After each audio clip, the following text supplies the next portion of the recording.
Pledge to the flag.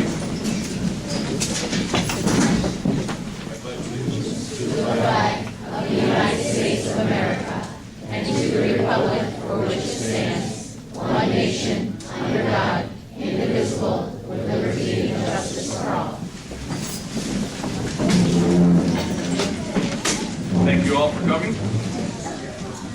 I'd like to begin tonight. Can I get a motion to approve the agenda for this evening's meeting? Mrs. Taylor, second. Mrs. Wood.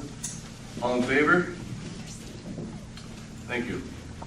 Moving on to the superintendent's report, Mr. Menard. Yes, we've got quite a few things to report this evening. As the board is aware, last week we had two outstanding visits from the New York State Education Department.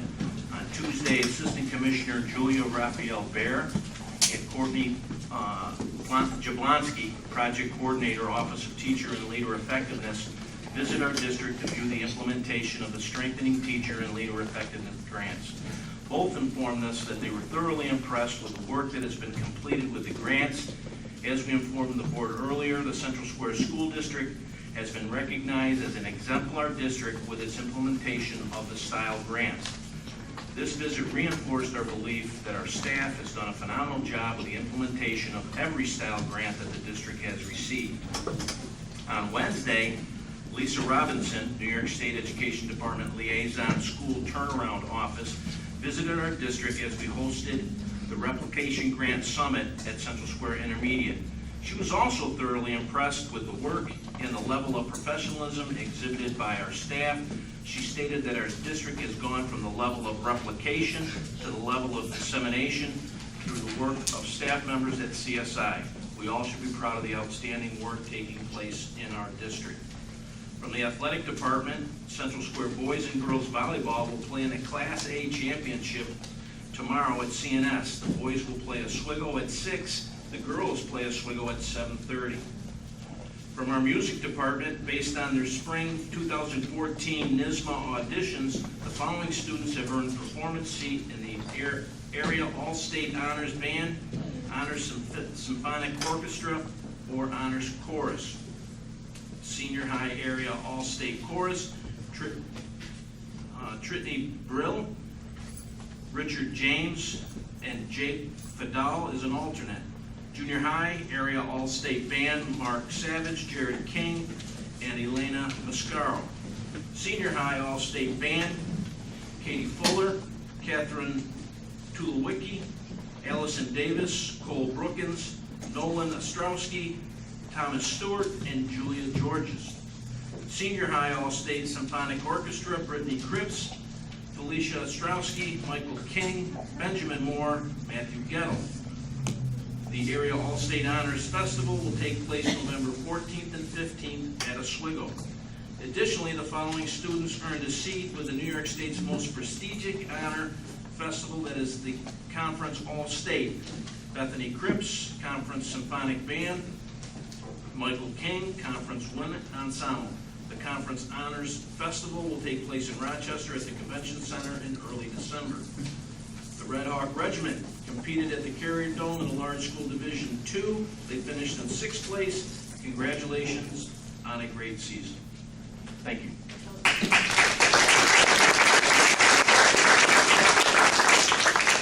Thank you, Mr. Menard. We have no blue cards tonight, so we will be moving to board forum. Somebody on the board, you have anything you'd like to bring up at this point in time? Yes, I'll talk about our trip to the New York State School Boards Association conference in New York City last week. Linda Guai and I had the opportunity to go, and we were there from Saturday, came back on Tuesday. And there were a lot of great speakers, a lot of good motivational speakers, and a lot of different classes about school and board liaison meetings and Common Core and security, safety, all kinds of meetings. And it was well attended. A lot of sessions were closed out because of the attendance, and it was really very beneficial, I thought.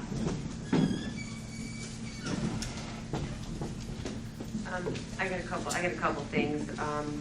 One of them is the, we talked about the Oswego County School Board Association meeting. So we just had a meeting, did you guys look at the email today? Okay, good, okay, awesome. So, there was like a revised one that came out. So the 18th is APW is hosting it of November, right, yeah. And then January 29th, and of course, we're all invited to all the sessions, but it would be great if we could all plan on coming on January 29th since we're gonna host it. Is it really? Oh, okay, well, we'll have cake. Oh, it's perfect, because you know what, we're gonna talk about food service, even though maybe a cake. You know how good those are gonna be. So, and so just so you guys know, you saw the topics, so they're gonna talk about, the first meeting is gonna be about just, actually, Chris Todd from BOCES, I keep calling it BOCES, I'm sorry, from the city, is gonna be doing the, overview of what's happening with the new programs and maybe the regions and that kind of stuff. And then the 29th, when we host, is actually going to be on the lunch programs across the board in the county. So, they're doing the school, the NISBA is actually doing some investigation right now and looking into some research about what schools are opting out that are similar to us. You know, like we talked about having our food service person do as well, which I still implore that we should do and have our own statistics and data. But they're doing it like more at the county level in each school and trying to compare to some other schools and kind of give us like what it would cost to do that, and maybe even talk about what it would cost to do county food service instead of, you know, trying to do independent food service, but do something at the county level that we could all benefit from and maybe be able to save some money and keep our programs the way they are today, because they are pretty efficient and they're pretty self-sufficient. So that's that, and then down the road they're going to have us school safety is going to be something they're going to talk about. And in between, before we have that, we actually will be going to a lobby meeting with Senator Ritchie and some of our assembly people in their offices to talk about how we can possibly get more money for school safety and some of the things that some of the schools are doing. I learned that, this was pretty interesting, everybody got the $50,000 money from the state last year to be able to use for hiring of a school safety officer, because they took away the safety officers that, you know, we didn't have.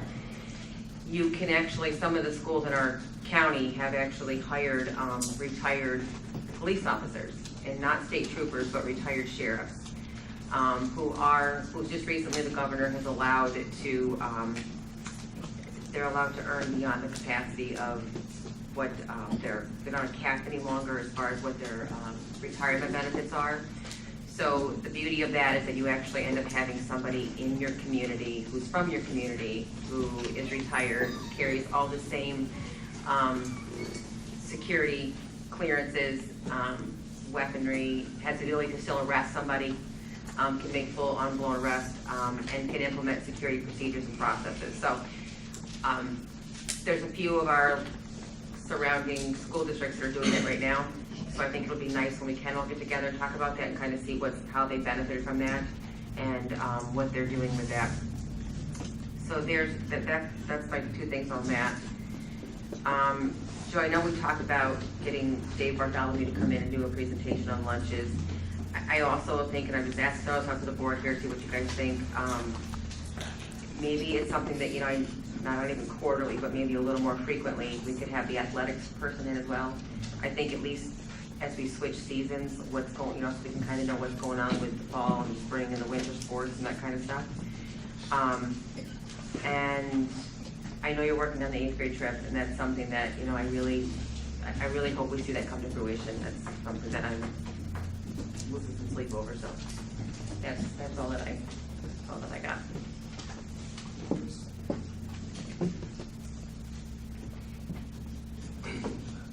I was wondering if we could talk about the Cleveland School and what the status of that school is right now. We declared it surplus. And where are we at the level of moving forward with options of what we're going to do with it? Either dispose of it, save it, whatever. As we have informed the board, we looked at an updated appraisal. We've asked for bids on an updated appraisal. The appraisal is 3 years old. We're in that process right now. Maureen, I don't know if you have anything else to add to that. Yeah, I don't know, maybe 6 months ago now, sent our title and the paperwork to our legal. The deed's been cleared and the abstract's been updated, and they were the ones that advised us that because the appraisal was over 3 years old, that we should get an updated one. I took 4 quotes for appraisals, and I just contracted with an appraiser actually today to move forward with the appraiser, with a new appraisal. So that'll be, I would say, 2 to 3 weeks. And after that, then the board can decide if they want to move forward with, you would basically, we would have to pass a resolution, it's pursuant to whatever education law, that we approve, that the board approves the sale of the building. And then we would get with a realtor and move forward with it. Okay, so the current timeline is, we think, is 2 months out? Well, I think it's only a month out for the appraisal. Well, that's And what I'm saying, then- you're gonna have right. this come back. Right, like that. so, and once we have it, I mean, I guess I would say it's almost irrelevant what it says, we just need to have that so that we have, so that the board has a working knowledge of what the appraisal of the building is when they come to maybe accept offers if somebody were to give us offers on the building. And then, and we can get together with legal to form the resolution that we need, and we would just put it up for the board to say if they wanted to put it up for the property up for sale. Okay, thank you.